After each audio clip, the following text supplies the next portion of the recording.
Come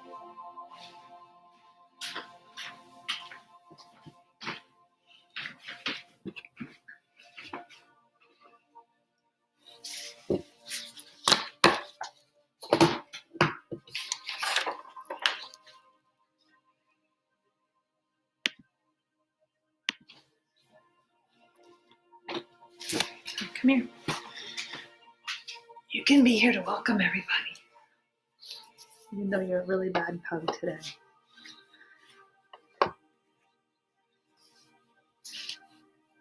Good morning. I want to see your face. Look. Can you take it?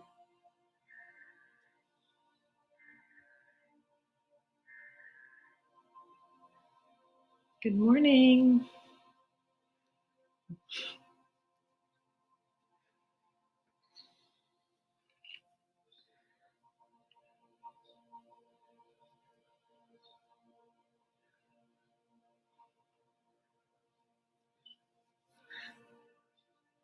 Good morning. Hi, Molly and Lucy, Alexis, Emmy and Colin. Even though Hank was really naughty this morning and he chewed up a stuffed animal. He's wondering why I'm snuggling him because I've been ignoring him for a while because he's been bad. Hanky, look in the camera. Everybody wants to see your face. See, doesn't he look like he's guilty? Hank, are you bad?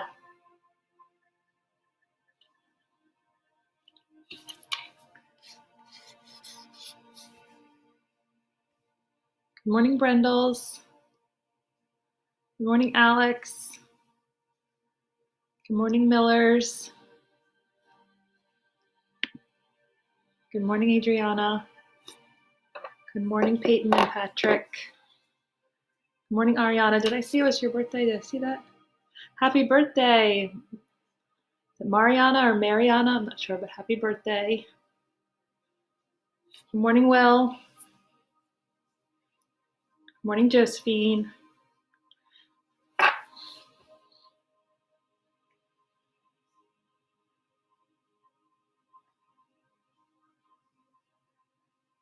Oh, he's so sleepy. He wants to fall asleep.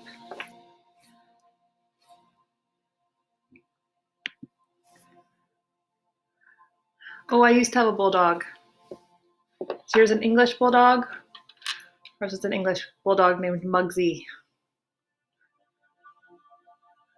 He's going to be really sad when I put him down because he's about to fall asleep.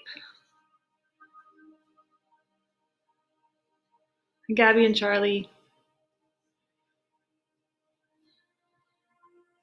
Hi, Will and Mabel.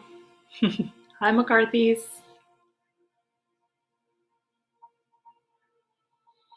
Good morning, Howards. Good morning, Taylor. Pretty sure that's Ella with the heart, I remember. Good morning, Ella. Good morning, Rylan.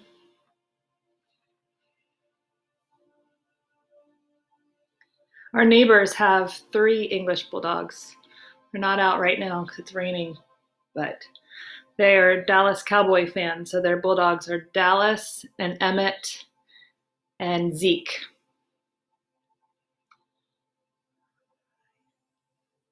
Good morning. So today we're going to do 4 animals to add to our aquarium. I'm going to have to put Hank down in a minute. He's going to be so sad. Hi, Madison and Noah. Caroline and Rowan. Hi, Camden. All right. Say bye, everybody. He'll come visit later. He's gonna probably fall asleep on my feet now. And it is, a lot of schools and maybe even other school systems are having Spirit Weeks this week. And at Lisbon, right, Cheech? Get some hair on there. It is Maryland Day because it is actually Maryland Day. So that's why I'm wearing my Maryland t-shirt today.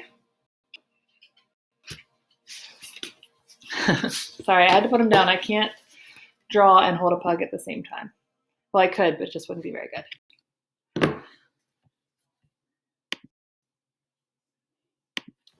Ooh, I think I have some hank hair in my mouth. Yuck. It's 10 o'clock. I don't know if anybody heard the it's 10 o'clock. That's what my computer says. My students know that from my classroom.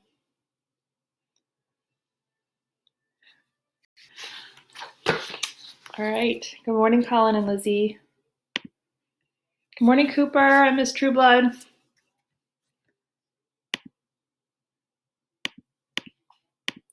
All right, so today, like I said, we're going to do 4 animals, and one is very Maryland appropriate. See if you can guess what that is. It's the last one we're going to do. It's going to bother me that I have hank hair all over me.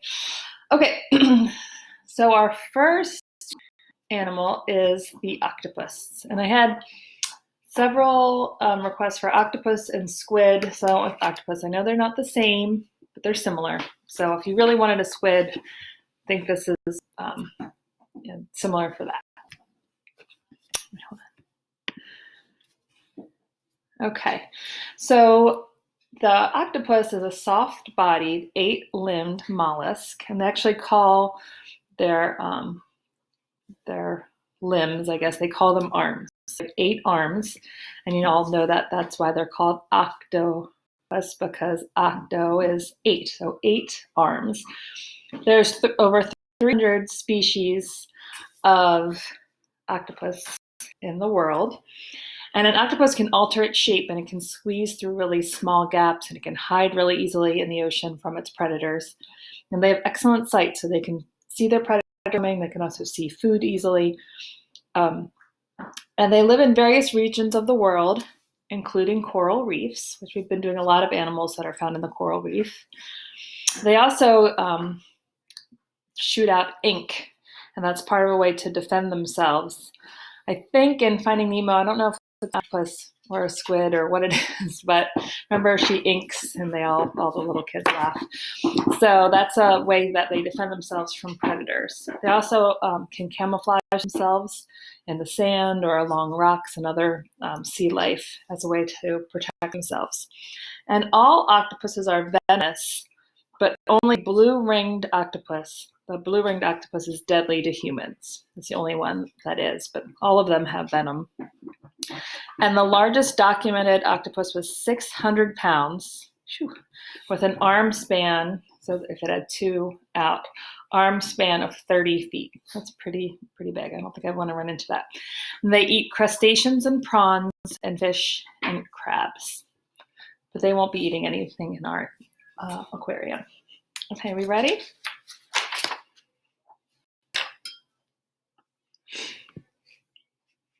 Here we go. So with our octopus, we're going to start with mostly a circle. It's slightly ovaled, but mostly a circle. It doesn't quite close at the bottom.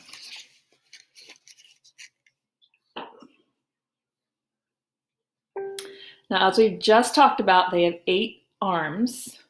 So your arms can kind of go in whatever direction you want. And all it is to create one arm, you squiggle it out, and then you come back right next to it, and come back in. You're going to do that 8 times all the way around.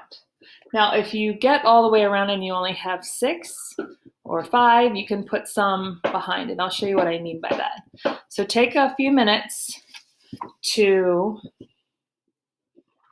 create your arms, and they can curl.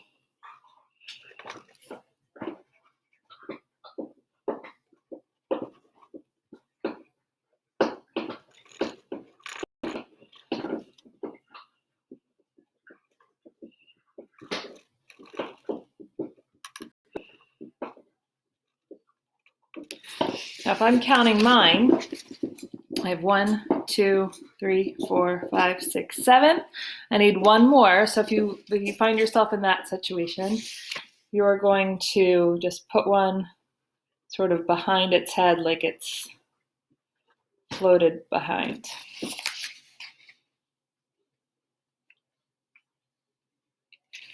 I saw somebody ask if we're going to do an otter today. And now otter is going to be part of our indoor, or I guess open air enclosure, because an otter doesn't completely live underwater. I'm going to hold this here for a couple of minutes. I know it takes some time to get all of your arms in. And these are not called tentacles. They're called arms. I keep wanting to call them tentacles, but that's more with a jellyfish. And these they refer to as arms.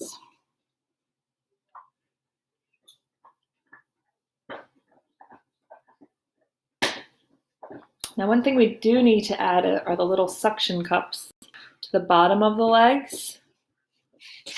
And those can just be little, you can make them little circles. You have room for, or little ovals, I should say, like this. Or if your drawing is small, you can just make them dots.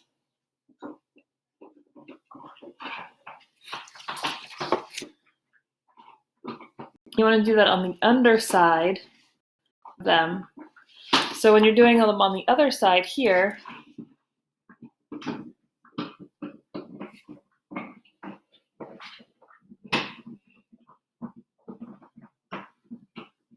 at some point you have to decide, oops, I just did that one on the wrong side. That's okay.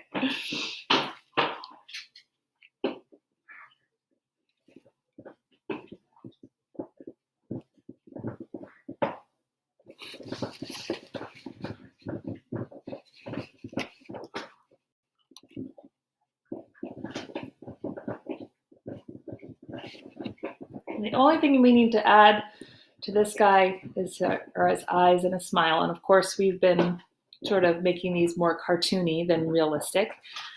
So your eyes, you want to be towards the bottom of your circle.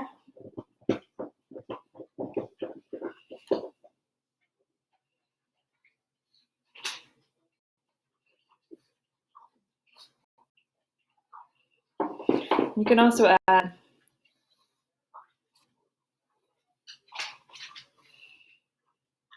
little dots if you want to.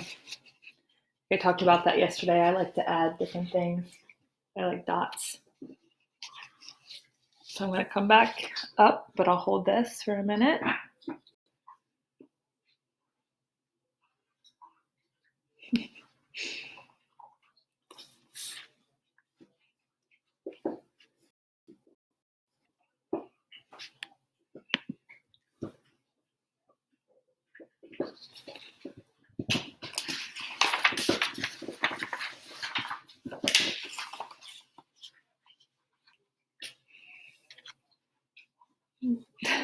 I'll never get it.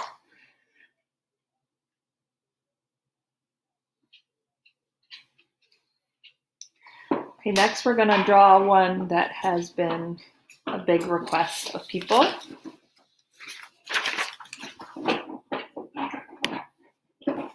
And that's the seahorse. And there's 45 species of seahorse, and they're a type of fish, and their genus is Hippocampus.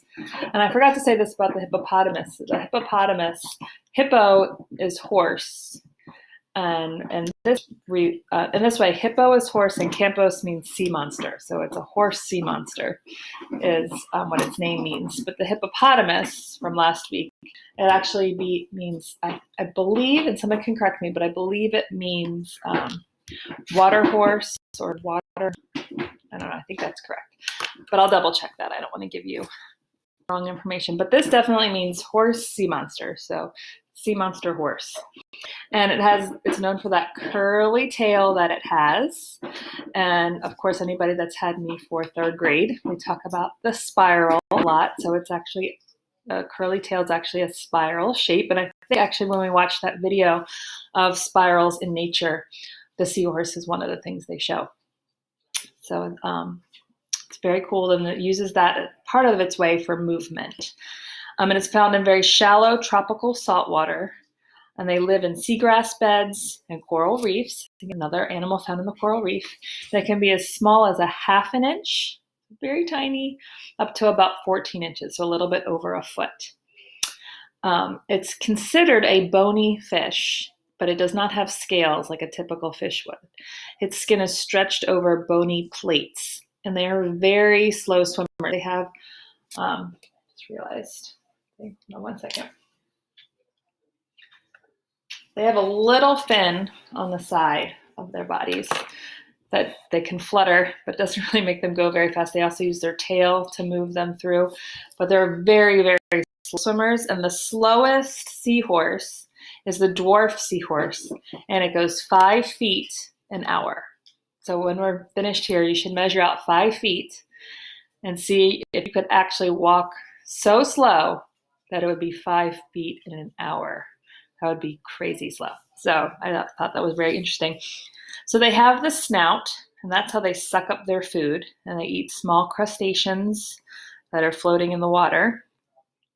And what we all know about seahorses is that the male seahorse is the one that carries the eggs, but the female seahorse lays the eggs in the front pouch of the male seahorse, and the male seahorse carries them around for 9 to 45 days until they're ready to hatch and come out and swim away.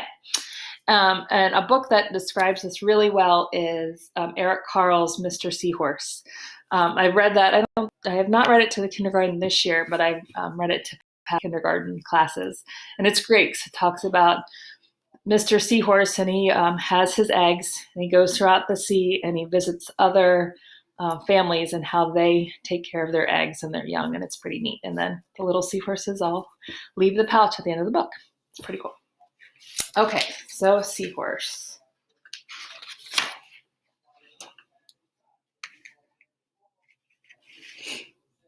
So when we're doing the seahorse, we're going to start with a rainbow that sort of tilts down.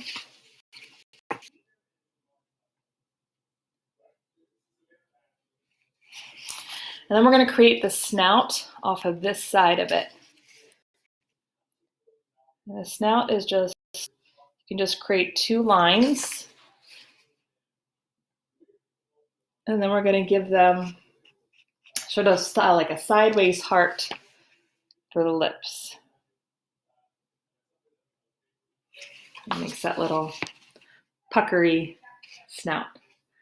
And then we're going to connect it back to the rainbow.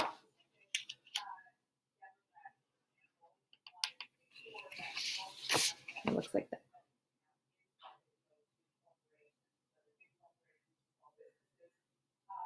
Now we're going to create the base of the body, and it's going to be 2 squiggly lines. I'm going to start the first squiggly line at the back of our head.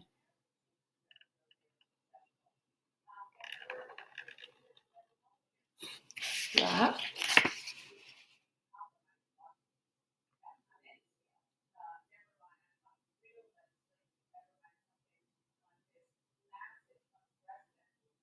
And then we're going to start the next part of the body about here.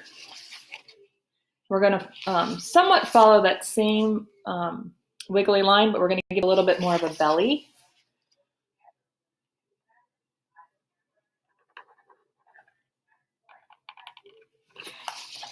It ends up looking like that.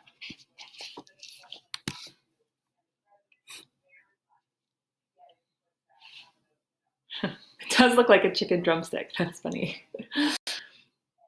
Okay, so now we're going to add the sort of the spine part, I guess you'd say, or the fin on the back. And it's made by just making little U's over and over again.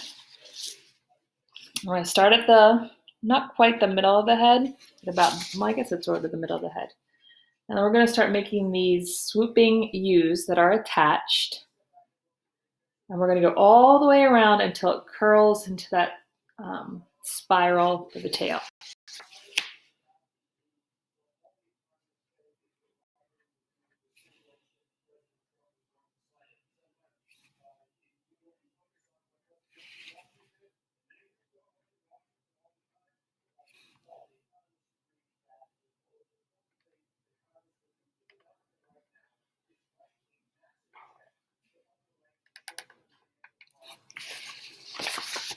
I'll hold this here for a minute.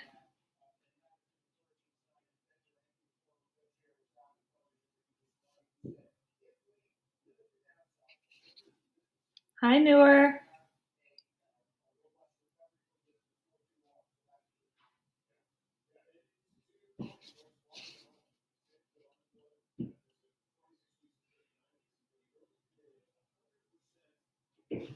Okay, and then it has these little sort of curls at the top. They're little spirals themselves. You're just going to spiral around. So you're going to make 3 spirals up here on the top of his head.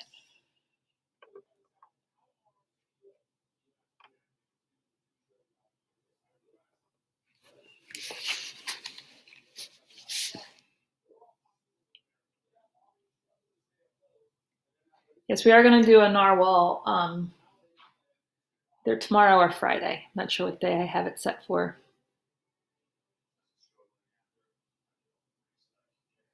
Okay, now we're going to add the eye.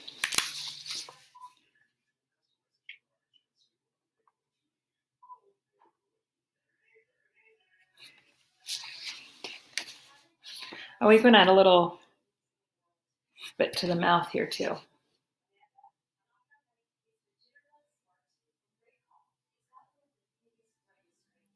And then we're going to add some little lines that make it look a little bit more spiky. And everywhere the U is pointy, you're going to draw a line down. Let me show you what I mean by that.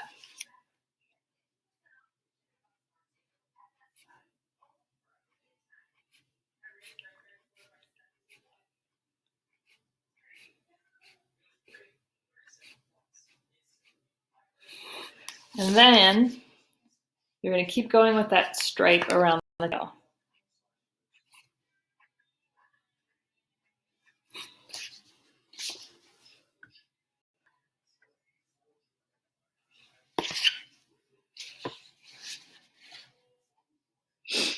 And we're going to give him a little bit of a different texture to his belly. And that just makes a line down here, and then add lines for his belly.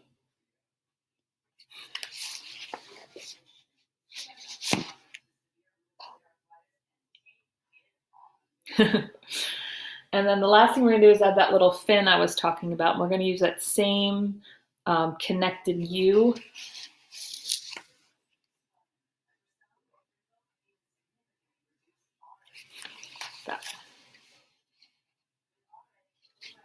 And that is our seahorse.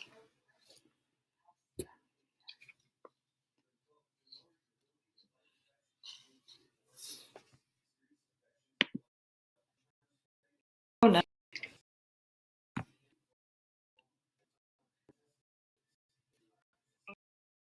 Connected U.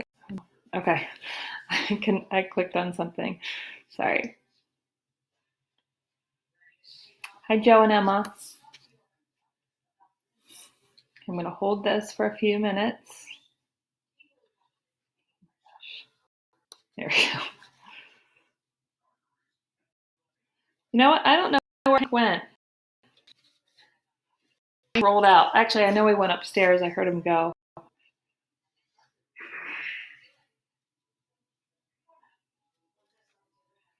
Other Ella. I don't know how to pronounce your last name. Saraceno? Saraceno? I'm not sure. Ella S. How about Ella S? Hi, Eliza.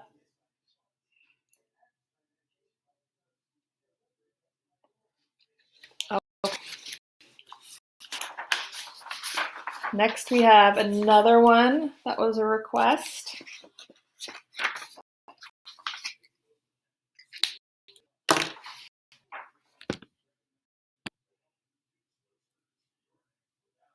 Hi, Alexis. Okay, so our next one is the pufferfish. This was requested by a lot of people. Hi, Hannah. Hi, Joss.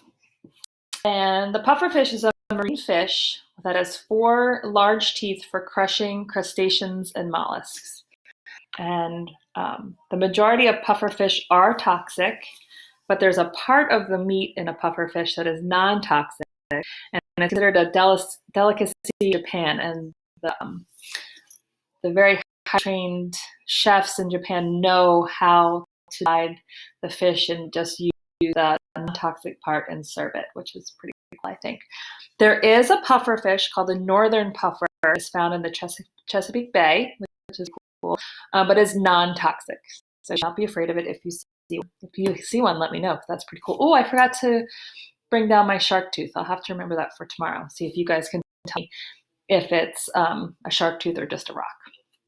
Okay, so a puffer fish is usually small to medium. They're not very big, but the biggest one that has been found was over 4 inches. So you can imagine. That's pretty big fish. And they're found in brackish or fresh water mostly. And what gives them their name is that they puff up when they feel they are being threatened by a predator or in some sort of harm.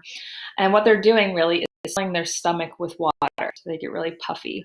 And then they also have pointed spines. So those are another defense mechanism. So you can imagine if a predator comes, they puff and then poke them with spines. And they eat algae and small invertebrate that are found in the ocean. So we're going to do our puffer fish. And this one is really cute. I practiced this one a bunch of times. I think he's really cute. So we're going to start with a circle. But again, not quite closed. So you're going to sort of keep the back of your circle open. I guess what that's for, the tail.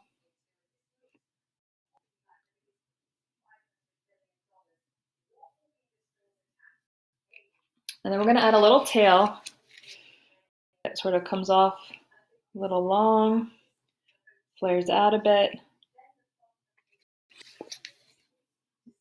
Sort of looks like that seahorse's snout a little bit.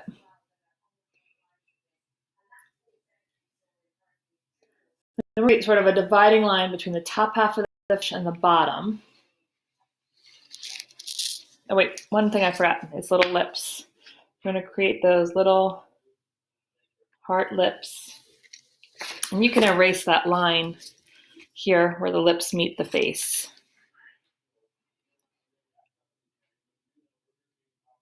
You know, I did read the difference between a blowfish and a pufferfish, and I did not write it down, but there is a difference. Maybe I can find that information tomorrow. But we're going to make a line from the bottom part of the lip back to the tail, and it's just a wavy line. It's going to go down and back up like that. That's the dividing line between the top half and the bottom. Of course, this is a puffer fish that's puffed up because that's when they're funnier. So we'll maybe if you're putting this in your tank, maybe you would put it next to the shark. Oops, sorry.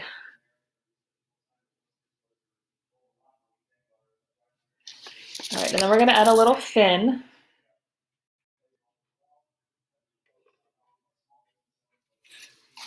On the side. Now we're going to start adding the spikes. We're going to add them along the top and the bottom. They're just little triangles.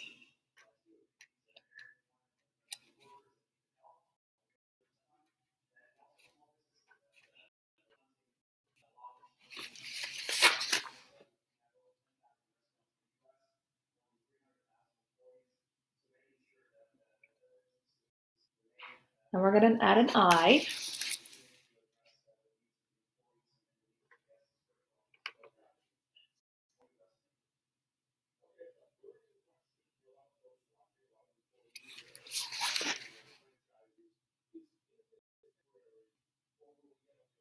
Now we're going to add some spikes on the top half of the body.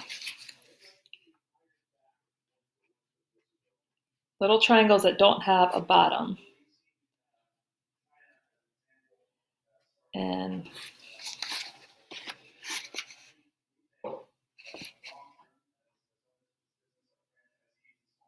then at the bottom, I'm just going to add some dots.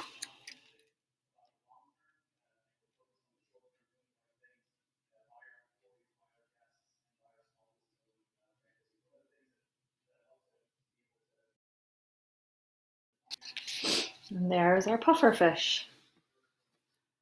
I'm gonna hold him up. A lot of requests to see Hank, but he's not down here anymore. My guess is he made his way upstairs, found an open door, and is snuggling with one of the kids upstairs on a blanket.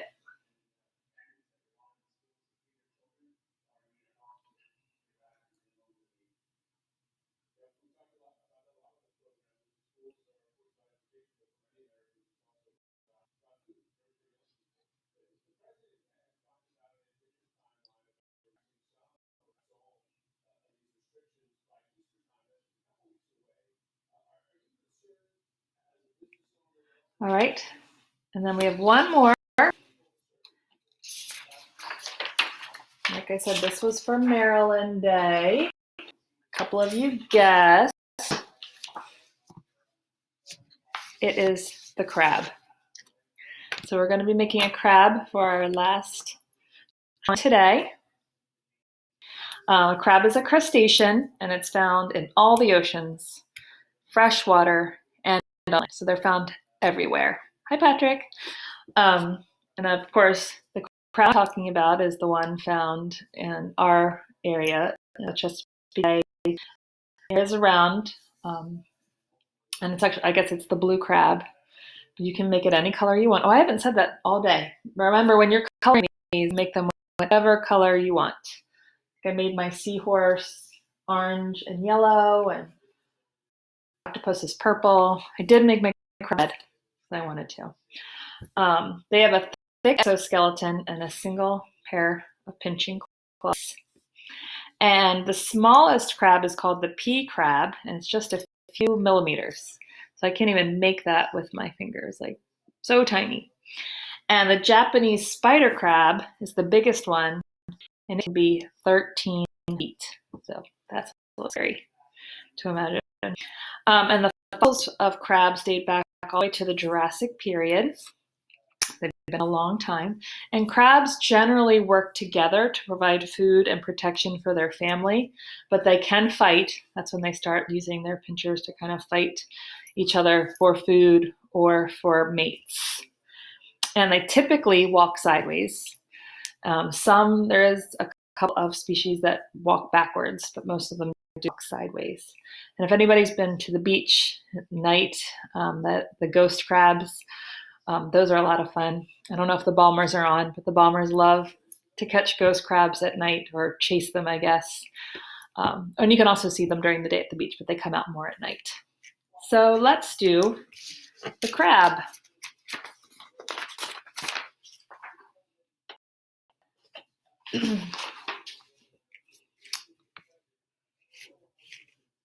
Okay, we're going to start off with a crab with a simple oval.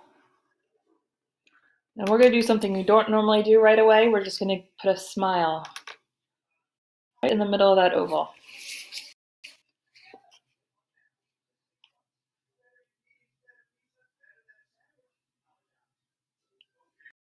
Then we're going to add 2 lines. Well, actually, it's 4 at the top of your oval. This crab that we're drawing sort of has like a baby Mr. Krabs vibe to it. Then we're going to add the eyes, those lines.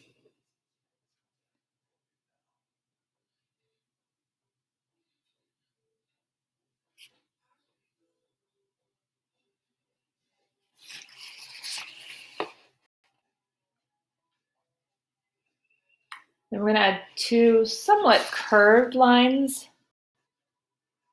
off to the side of the eyes. Like that. You can guess what that's going to be.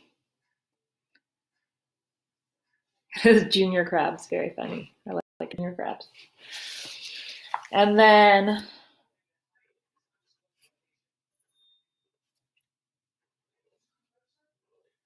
two curved lines like this.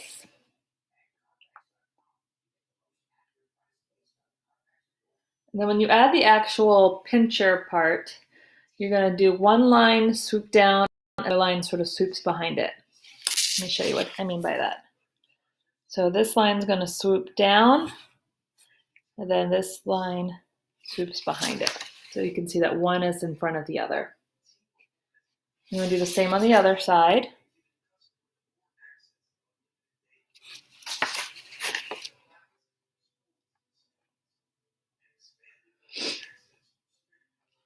Now we're going to add its little legs that it uses to walk. I'm just going to add 3 lines on either side.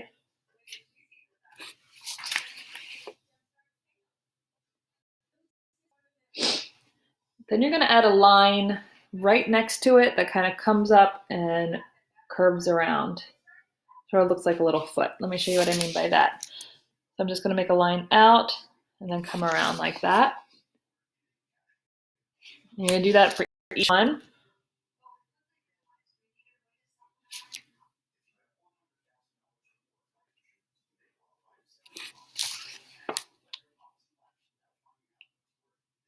Then you're just going to connect those back.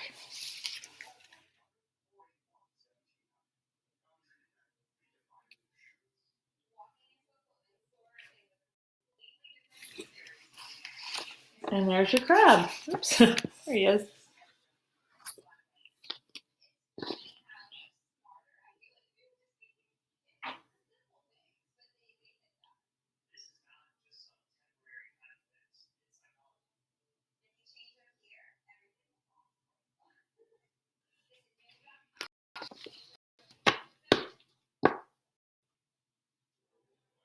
We used to have hermit crabs too. We've had 3 in our lifetime. One didn't even make it home from the beach. By the time we got back to our house from the Outer Banks, he was no longer with us. The other 2 lasted a very long time. Well, for hermit crab standards.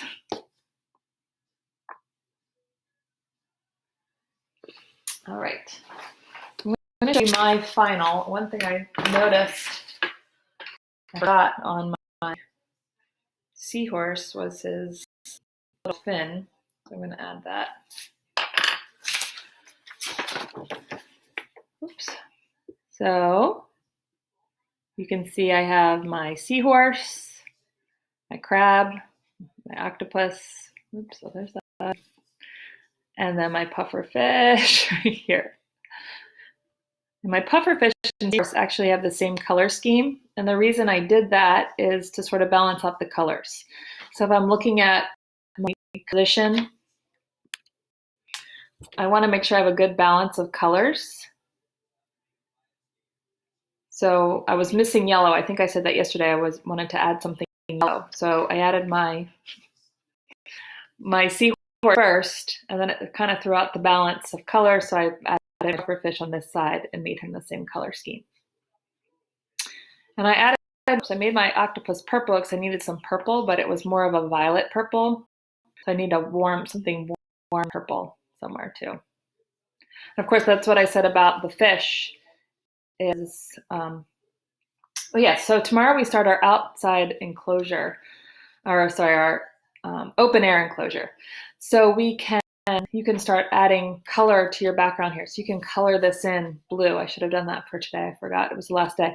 You can color in the blue water now, but you can I'd probably add more fish, probably add a purple fish over here, sort of fill in the space a little bit more, and then I would color the whole background blue. I also wanted to share with you an art teacher friend of mine. He's an amazing illustrator, and he added, and I'll put this in the comments when we're done, but he made a YouTube page, and today, or when he made the YouTube video yesterday, it was octopuses. So I want to put that up here so you can check that out. It's really, really cool. He sort of makes the octopus into a monster, so it's really neat. So I'm going to hit the link in the comments of the video so you can check that out later today. Something else to do. Since in Maryland it's going to rain, so you're going to need some activities. So tomorrow we'll be back at 10 o'clock. We'll start our open air enclosure and have some more animals to draw, and we will have lots of fun. So make it a great day. Stay busy with yucky weather, and I'll see you tomorrow. Bye.